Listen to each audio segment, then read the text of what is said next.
So Mel, I wanted to start off by saying thank you so much for agreeing to chat to us today, and welcome to the Subculture radio show. Thank you. Thanks for having me. So Mel, this movie Biosphere, I've had a chance to sit down and watch it, and I absolutely loved it. So I was wondering if you could tell us a little bit about how you first became involved with this film and where the idea first came from. Yeah, no, and thank you. So I run Mark Duplass and Jay Duplass. They're two actors in the States. I run their company and have for many years, and I've been a producer in the indie film scene and TV for the last 15. And I always call Mark Duplass the very long detour that my career towards writing and directing took. Suddenly I was running a company when I was meant to be more of my own filmmaker. But it's been lovely, and it's been this discussion for years with Mark and I of, well, when should I take that step? When can I make time for my own film? And so we spitball ideas over the years. And at one point, Mark said to me, what about an idea of the last human on Earth living in a biosphere, and they're obsessed with the Mario Brothers? And that's all he said, and I was like, of course, the last human on Earth, or the last few people on Earth, you're going to think are men, of course. And I was like, but I want to put the kind of female spin on that, and just seemed like there was a lot of opportunity to dig into some themes that really excite me, science fiction, but also with it being two men left, gender and gender politics and sexuality and all of that. So I just saw this really great opportunity and made time for it. And Mark and I just sat down and wrote it together. And unfortunately, then the pandemic hit. But what was fortunate is it gave me a bit of time to just keep working on the script until we were ready. Do you know where Mark first came up with that idea? Because that is such an out there idea. Two men trapped in a biosphere that love Mario. Where did he get the idea from originally? Nobody knows where things come from Mark's brain. Actually, to be honest, Mark is one of those people, and I can say this because I've worked with him for so many years, where everything seeps in, and then they'll come back later, years later, and he can never point to where the idea, or where a lot of the times it's influenced by other things he'll hear, but it'll come back out of him like 10 years later. So it's just been like percolating in there. So I don't know, and I don't think he knows either. Deep down for you though, when you first heard that idea, what did you think? Like, was your mind starting to go a million miles an hour? Were you thinking, I don't know if this would work? What was your initial thoughts when you heard that idea? No, it was going in a million directions, and just like a biosphere in general got me really excited, just because I love science, and I was like, I want to figure out how that actually could work. And then we brought in a lot of other elements that really allowed me to continue to research scientifically, like how they would eat and what that would look like. And then again, there was this whole gender discussion that I really wanted to dig into. That's ultimately a big part of our film, is this idea of just analyzing toxic masculinity, and also straight male friendships and intimacy, and what those relationships look like. So, I had a million ideas. And there's a lot more ideas that I would love to share. The one thing, it's so hard to talk about this film in press because we're trying so hard to keep a lot of the big plot points under wraps so everybody can have this kind of authentic journey. But when people see it, they'll see that there was a lot put into this.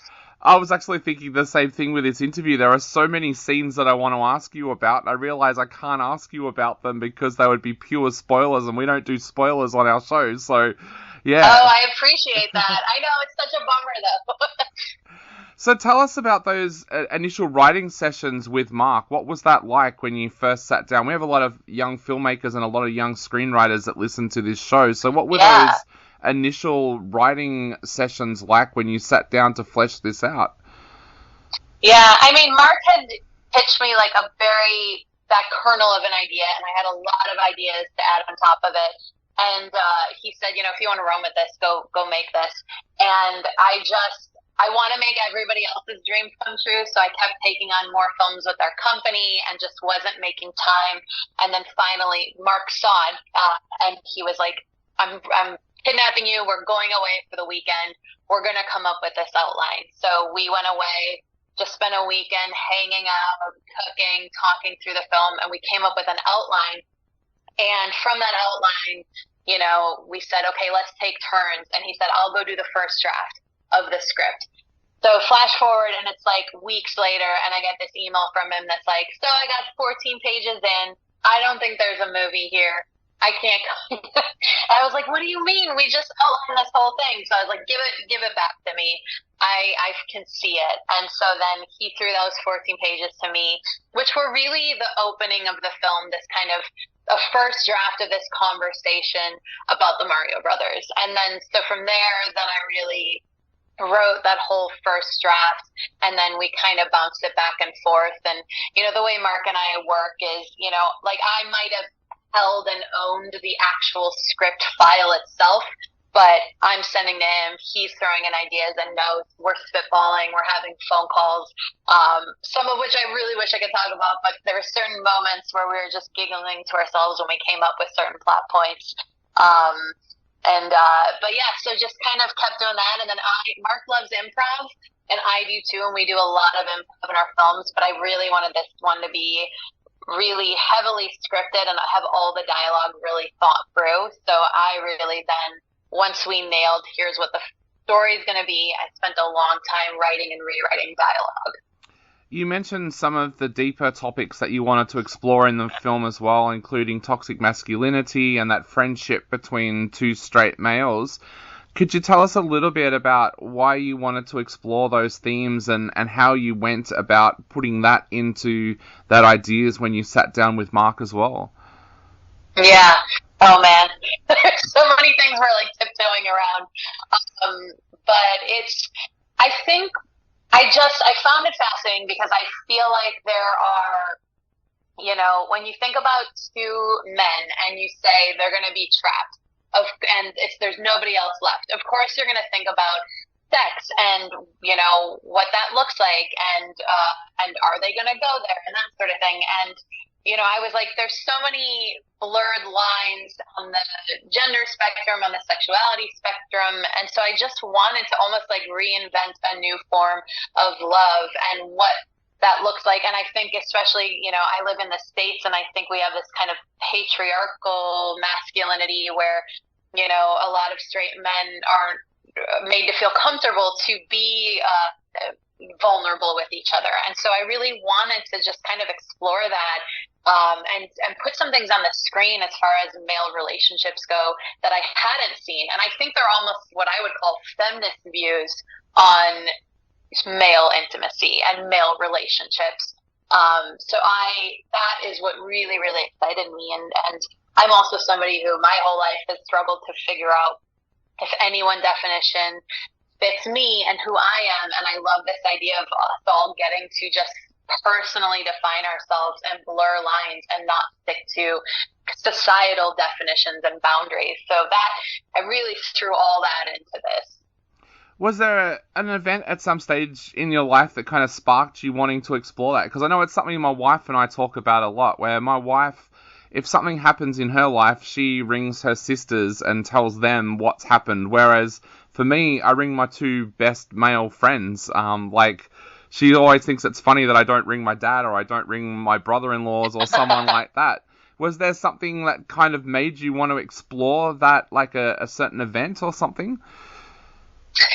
I wouldn't say that there was any one thing. I think it was just, for me, growing up in middle America and seeing a lot of stunted emotional relationships, especially with men in my life, and just kind of feeling that push and pull and that fear. And I'm very close with all genders in my life and have, you know, friends of all genders. And you can just see there's like, you know, society sets different genders up for kind of their quote unquote rules. And so it was just years of seeing that and really feeling part of the counterculture, the queer side of things and mentality, and wanting to again, continue to push the boundaries of who we are and the relationships we have.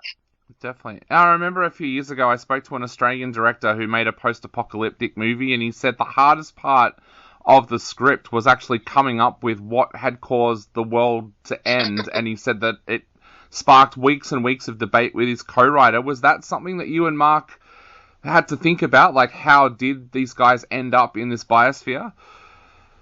You know, very early on, we both felt, and I think probably me more than Mark even, you know, we had a lot of ideas on this is what could have happened, but, you know, and started to hover around, do we even need to stay? And at a certain point, I kind of made the decision of we're never going to stay, because I am a big believer in giving people space. I love art where there's enough room for me to project and for me to be creative in all the blanks. And I wanted to give people that, because I think at day's end, if I just say the world ended, we're all going to come up with our versions of how that could happen or what the worst thing in the world could be to make humanity go away. And I just found that more exciting. And I think also at day's end, there's some really big themes that are being tackled in this film. And I didn't want, I think there's certain things where we can just get past it. You know, the world ended. We know it's bad. We actually know the two people in this biosphere might have even caused it.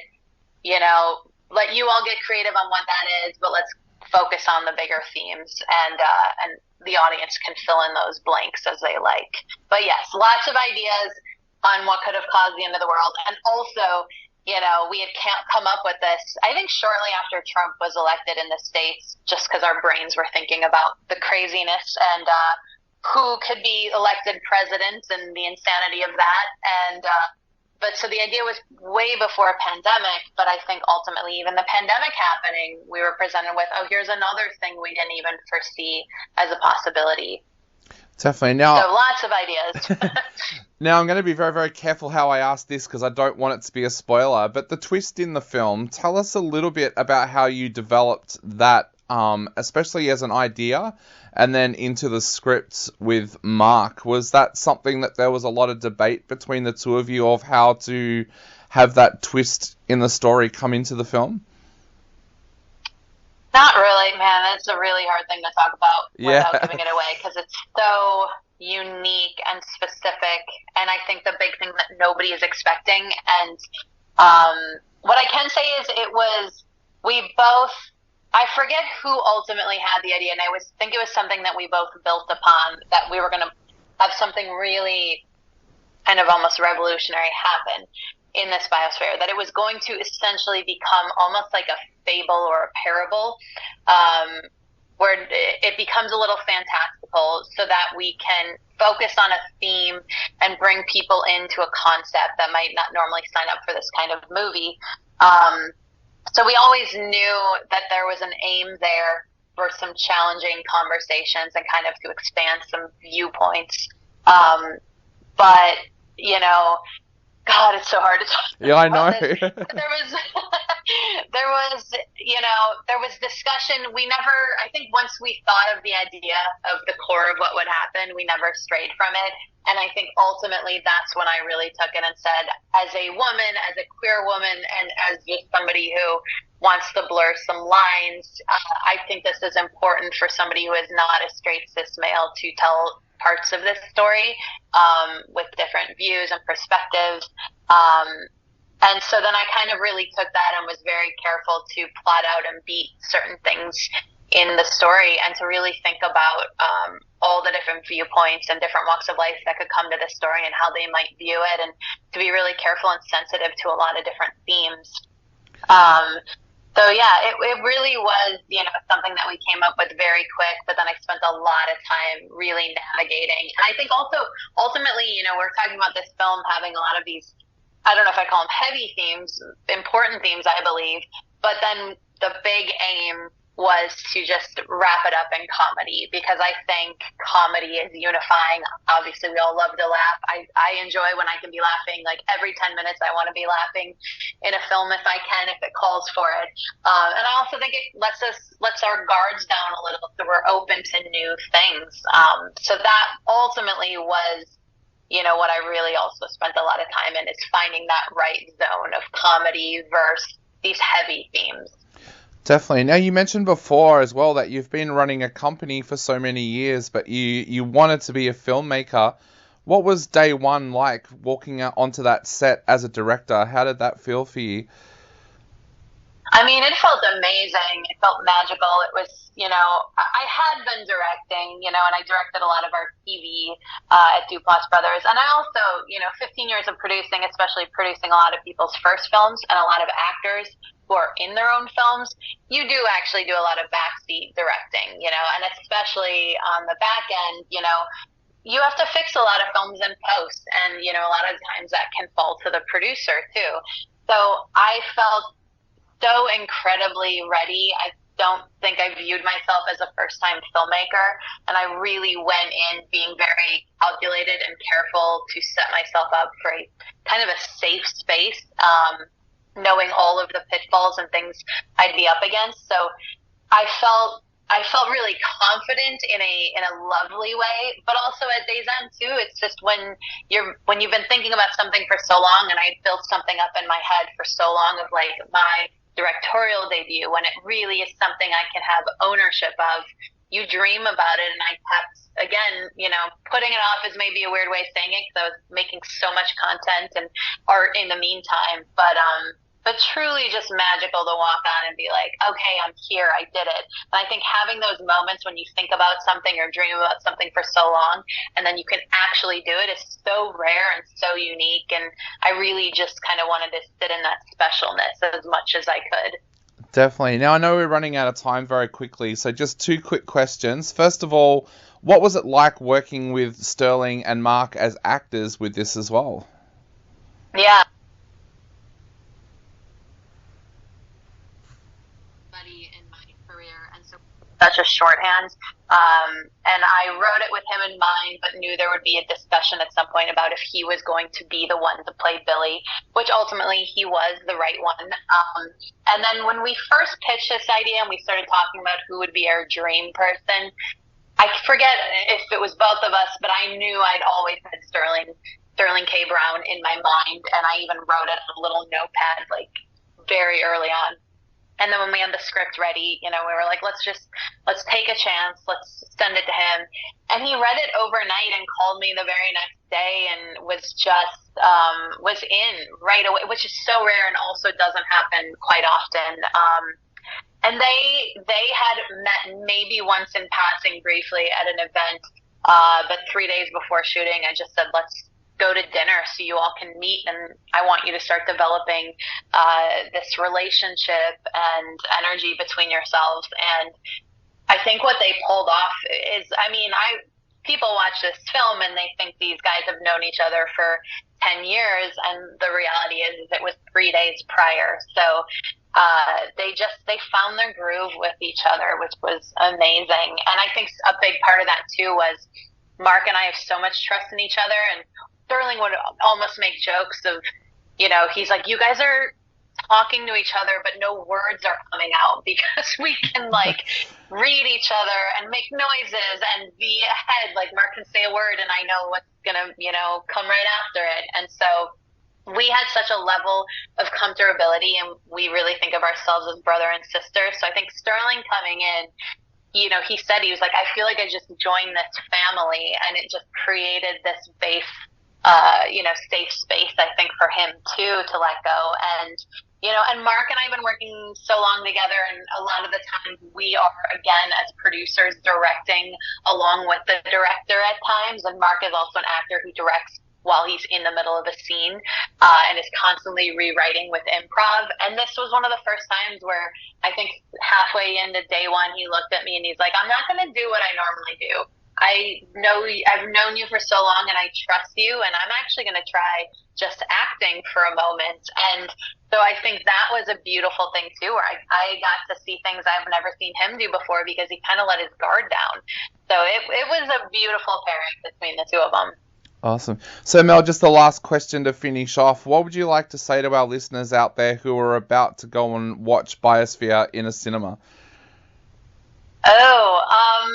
Go in with an open mind and your experiences and your energy, and just have a really good time and know that it's okay to laugh, and we're all going to have a different journey with it.